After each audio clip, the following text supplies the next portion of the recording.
My best bets in the NFL for week 6. We only have 2 bets this week. That is the least amount that I've done all season. And that is because we have a play of the year on our hands. My most confident bet in 2024 thus far. We did this like twice last year. I went 2-0. I remember one of them. It was Kansas City and the Miami Dolphins under. That one smacked. That one was in London. And I think it was the Ravens minus 3.5 against Jacksonville. And we hit on both of them. And I expect to hit this one. I am super excited for this game. If you just found this page, welcome. My name is Matthew King. And this is the channel where you get all of my NFL bets completely free all year long. Not on TikTok, not on Twitter, only on YouTube. And if you like some of these insights that I get from hours of research, and if you tail some or just like the research, make sure to click that subscribe and like button, and also leave a comment if you're going to tail or fade these 2 picks. Before we get started and I give you guys these 2 confident picks that I have over this weekend, I just want to give a friendly reminder that this channel is sponsored by SeatGeek. SeatGeek is a ticket app that takes the confusion out of buying tickets. They rank on a 0 to 10 score on each ticket to know if you're getting a good or a bad deal. If you see green, it means good. If you see red, it obviously means bad. Plus, my viewers get $20, yes, $20 off your first ticket purchase with my code YAPMATT. That's YAPMATT. And if you go and click the link in the description, it will take you right to where you need to download the app. And remember to use code YAPMATT. YAPMATT, and it's on the screen right here. Let's get started on my first bet. This is not the play of the year. That will be the second bet, so just hold off on this, but I am very confident in this bet as well. I cannot believe the line here. The Titans are favored by minus 2.5, and obviously you're thinking to yourself like, dang, the Colts are a much better team. Like, how are the Titans favored even though they're at home? I believe the Titans are favored for good reason. They're coming off a bye week and they're at home. And in this Titans season this year, they have played really tough defenses. This has been a really tough schedule for the Tennessee Titans. After 5 weeks, we start to see how good these teams really are, especially defensively. I know everybody wants to, go after Will Levis and make fun of him, but when you play teams like the Chicago Bears, who are top 10 in EPA on defense, the Jets, who are top 10 in EPA on defense, the Packers, who are top 10 in EPA on defense, and a tough Dolphins defense, who they beat. Now, granted, the defense was on the field a lot. It kind of helped that Tua was out where they got that win. The Titans have had a really tough schedule, and nobody's talking about it. They just want to talk about how bad they are. It has not been the defense's fault. It's been more on the offense, because the defense is 5th in EPA per play, 5th in EPA per pass, and 6th in EPA per rush. This defense is really good. And then you go and look at the Colts. They just lost to the Jacksonville Jaguars, who did not have a win this season. I don't think anybody's really talking about that. The Jacksonville Jaguars were a laughingstock, and the Colts lost to them. Yes, it was a divisional matchup, but when you allow 37 points to Trevor Lawrence, there's a problem there. They're ranked 19th in EPA per play on defense, the Colts are. They are 25th in scoring defense, and the Colts have given up the 2nd most rushing yards in the NFL this season. And now they have to go against Tajay Spears and Tony Pollard, who looked fantastic over the past couple weeks, and they're coming off bye weeks fully healthy.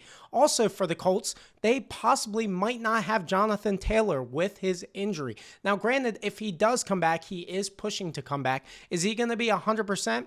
I don't really think so.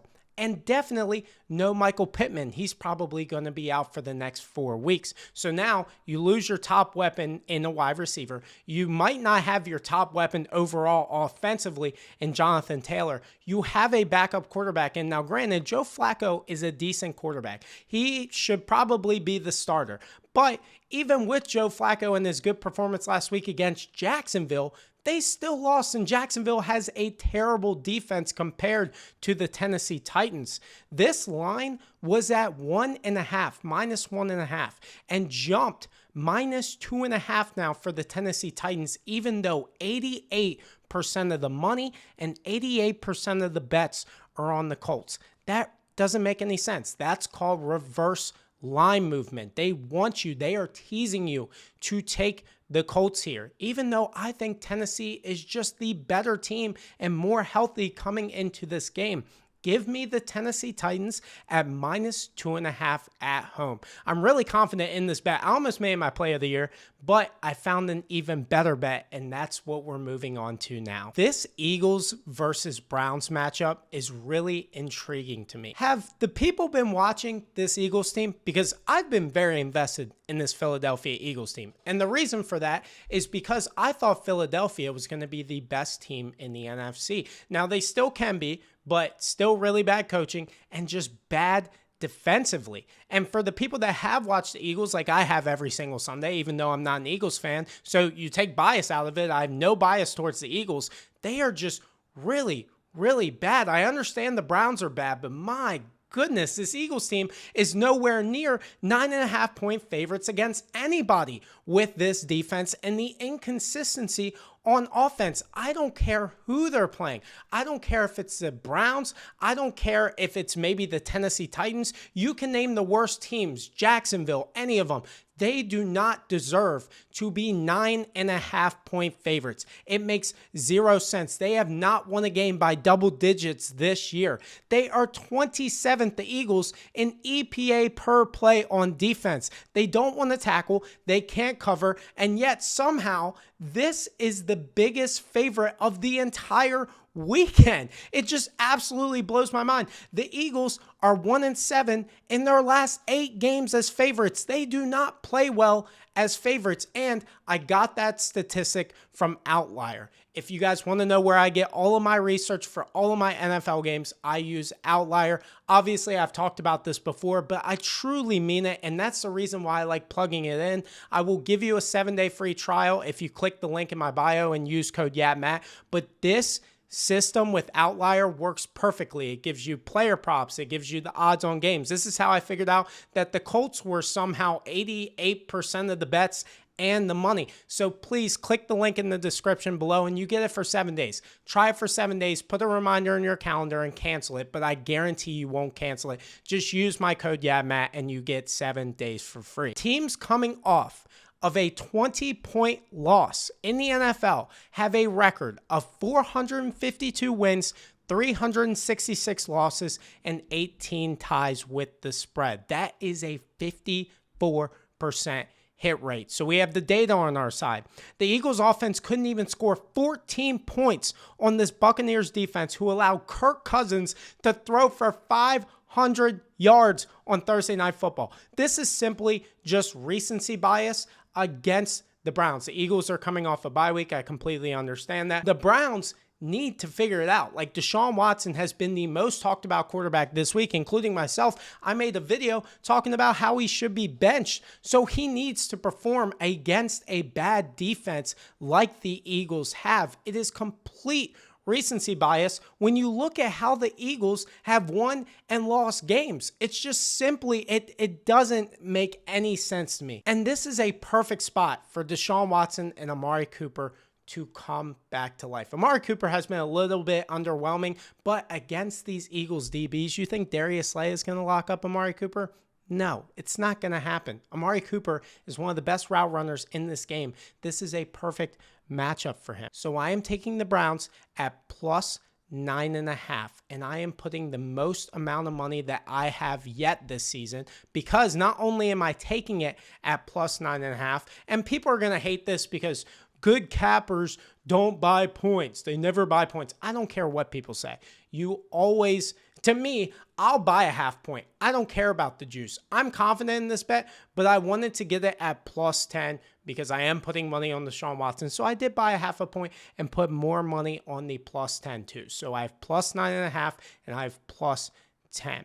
and that is the most amount of money that I have put on an NFL game this season. Hopefully it hits. It is our play of the year. You got to trust it. I've watched this Eagles team a lot.